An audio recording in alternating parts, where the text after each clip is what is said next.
Сакаме да ви се заблагодариме, стварно имаме уште една такмица, ви ветувам дека ќе даваме максимум како што дававме вчера. Фала уште еднаш. Капитенот гласно им поздрави, а навивачите му возвратија.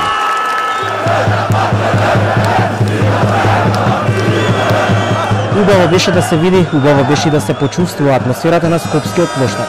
Навивачите знаат колку тежи победа над актуелниот европски и поранешен светски шампион.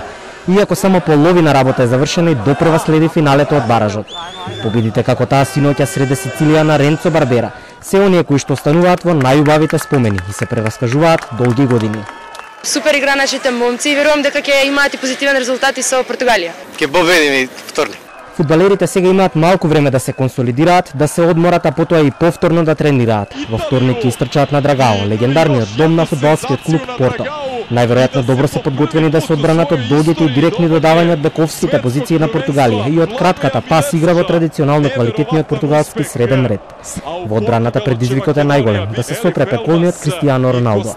Македонските фудбалери на крилата на своите верни навивачи, кои вечерва исто како и вчера ги славеа нивните успеси на истото ова место, инспирирани и мотивирани ќе отпатуваат во Португалија на 90, а можеби и 120 минутна борба или пенал рулет.